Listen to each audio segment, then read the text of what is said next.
So good afternoon. I'm Dr. Dale Bratzler. I'm the university's Chief COVID Officer, Chief Quality Officer here at OU Health, and then most recently was named the Interim Dean of the Hudson College of Public Health. I'm going to give you a brief overview of where we're at with respect to the pandemic and try to put it in perspective a little bit about the tremendous drop in cases that we've seen over the past month, and then talk about some of the news items that have come out this week, partly interesting and partly really, really important. So the first thing is Oklahoma currently is ranked 31st in the nation. Our daily count per 100,000 population is down to 39. Now we peaked at over 300 about a month ago, and so that represents a 90% drop in the number of new cases per day, which is really good news. We're really happy about that. In a moment, I'll put that daily count into perspective just so people understand that it's not quite over yet. We're obviously much, much better than we were. If you look nationally, Kentucky, West Virginia, Tennessee, the midsection of the country is really getting hit hard right now with new COVID cases. It's a little unclear why at this point those states have such high rates. So today there were another 1,000 cases of COVID-19 reported in the case. We've had 10,000 new cases in the past week, and sadly 374 deaths just in the past week. The number of deaths has been pretty remarkable. And when you look at the hospitalization numbers, some of it makes sense because I believe that part of the reason we're seeing hospitalizations go down is that people that have been in the hospital with COVID, particularly in the ICU setting for periods of time, some of them are passing away. So just to put the case counts into perspective, with the first peak last year that we went through in December, January, we got down on June 7th to 3 cases per 100,000 population per day. And literally, at that point, we really felt that it was safe to stop mitigation strategies at such a low level of community transmission. And then the Delta variant hit, and our cases peaked again, and then they started dropping off. And on November 7th, we dropped down to 15 cases per 100,000 population per day. And then fast forward to yesterday when we're at 39 cases per 100,000 population per day. So we're not as low as we've been before, and there's still community transmission of the virus going on at this point. Again, 1,047 new cases today, and I put in a graphic that shows the daily new cases over the past month. The other thing you can see from the graphic is the reduction in numbers that are often reported on Mondays and Tuesdays. Both the 3-day average and the 7-day average for the past 2 weeks are still coming down, though the 7-day average has started to plateau. So we're staying right in that 1,500 to 1,600 cases per day. That number has plateaued over the past few days, and we'll see if it continues to come down. The other bit of good news is hospitalizations are way down. So as of today, there were 1,145 people in the hospital, 237 or 21% of them in the ICU. And remember, ICU patients with COVID-19 have, they've really struggled a lot, and we'll continue to see some more deaths for some period of time. I will highlight that when you look at the number of people in the hospital today, we're down 48% from the peak that we saw about a month ago. So hospitalizations have come way down, and most of the state is still in the CDC's high community transmission category, although a couple of counties have started to come down. And I do think that when we look at the CDC's community transmission map, we're going to continue to see some counties that have lower rates of transmission going forward. So that's where we're at in the pandemic as of today. So just a couple of things that I've noticed in the medical literature this past week. One that I just found interesting, and that is an ongoing discussion now of a pandemic that happened worldwide in 1889. It was called the Russian flu, and at the time everybody assumed that that pandemic was due to influenza. But what's not clear is, could that have been a COVID pandemic, coronavirus pandemic that happened back in 1889? And there are so many similarities of what happened in 1889 to what we've been experiencing. And so in the medical literature this morning, they were talking about it. This particular virus that caused that pandemic in 1889 traveled around the world and made it around the entire world in 4 months. It followed pathways and routes of transportation, so they could track it from town to town by railroads or by roads or by ships that were traveling around the world.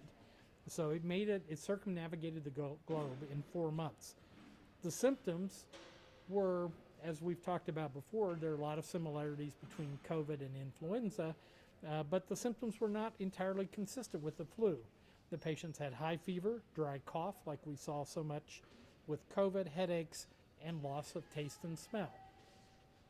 It disproportionately affected the elderly and the obese, which we've certainly seen with COVID, and it was associated with high reinfection rates. In other words, people could get infected a second time with this particular virus that was circulating around the world, and there were multiple waves that lasted for a number of years. They had waves of this. So one of the big questions today is, was this a COVID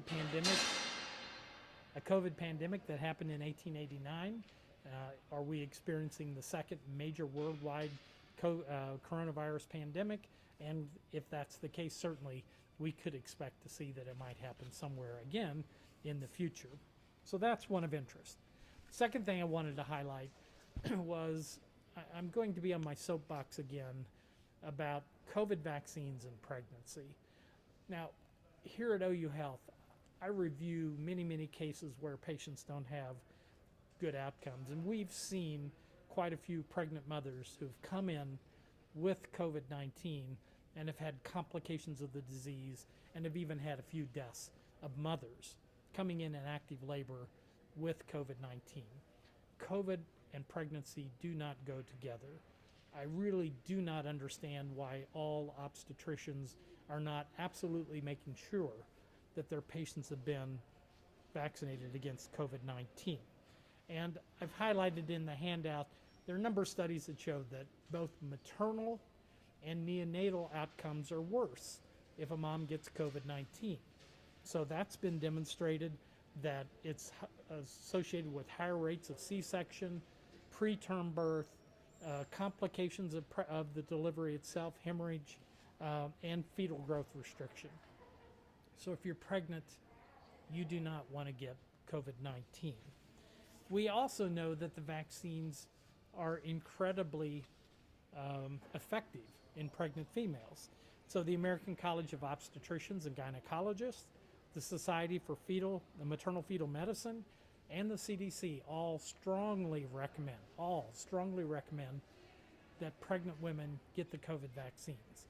Again, I want to highlight, the vaccine does not get into the neonate, but mom's antibodies do, and that's the important thing. And I've highlighted in one of these press briefings in the past the very large study that was done in 499 United States academic medical centers with nearly 870,000 pregnant women. And what they found is if a pregnant woman came in labor with COVID-19, the mortality rate for these women with COVID-19 was 15 times higher than pregnant women who came in who did not have COVID-19. If you're pregnant, you do not want to get COVID-19 because it has substantial implications for you and for your baby. The other thing is there's a lot of communication about fertility, and again, I just want to keep highlighting that there is no study, none. There is no study that shows any impact on fertility with the COVID vaccines. And in fact, if you look at the clinical trials where they were testing some getting the vaccine and some not getting the vaccine, the pregnancy rate was the same in both arms of the study. There is no evidence that COVID vaccines have any impact on future fertility, so that's why adolescent females should be vaccinated, and again, it could help them in their pregnancy. So finally, there have been two different articles published yesterday, in fact, by the CDC that talked about the benefit of being vaccinated if you're pregnant. So the first one was a study of maternal completion, the two-dose mRNA COVID vaccines during pregnancy. And what they found was uh, giving the mom the vaccine during pregnancy was 61% effective at keeping the baby out of the hospital with COVID for the next 6 months. But when they looked at the data more carefully, they found that if mom got vaccinated closer to the end of the pregnancy, the baby's antibodies lasted longer, and the vaccines were 80% effective at keeping the baby from being admitted to the hospital with COVID-19. The study was too small to evaluate the impact of a booster dose, because you could argue that giving the vaccine early in pregnancy and then 5 months later giving the booster dose might be very effective at keeping. But the important point of the study was that fully vaccinated women, the antibodies protect the baby, and the babies did not end up in the hospital. So again, CDC recommends that all women who are pregnant, breastfeeding, trying to get pregnant, might become pregnant, all of them should get the COVID vaccines. They're very, very safe. And then the last study I highlight also came out yesterday, and it was a study looking at childhood hospitalizations during the Omicron wave of COVID-19. And what they found was that children aged 0 to 4 who are not eligible for vaccine experienced the largest increase in hospitalization rates, and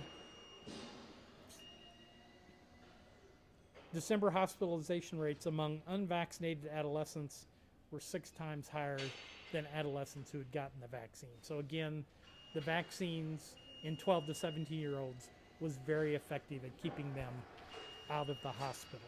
And I put in a graphic that came from the study from CDC yesterday, and it's just so very, very clear that there was, during the Omicron variant peaks, there were a lot of kids in that 0 to 4 age group that were admitted to the hospital.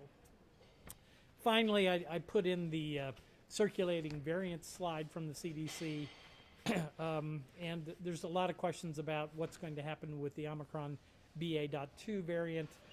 It has not been identified in Oklahoma yet, at least according to the CDC's website. There are 22 states where it has been found, but again, despite the fact that we have this new stealth variant that's out there,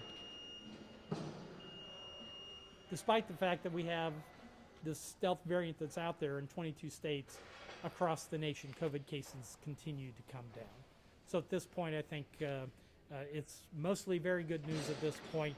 We're not down as low as I think we need to be, but the really good news is cases and hospitalizations have come way down.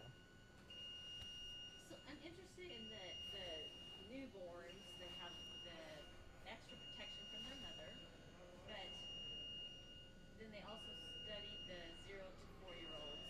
So there's probably some crossover, and they know that those children have. I mean, did they also give vaccine to the kids that were their mother had been vaccinated? Yeah, so 2 separate studies completely. Okay. So they really weren't looking at the same population. Okay. So in the first study, they looked at mothers who got the COVID vaccine, and they showed that it protected the baby.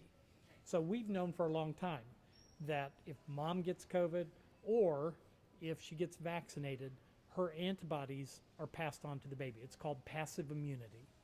So we've known that for a long time. But what they showed was it actually was so good, it kept the kids out of the hospital, at least for 6 months. Remember, passive immunity doesn't last forever.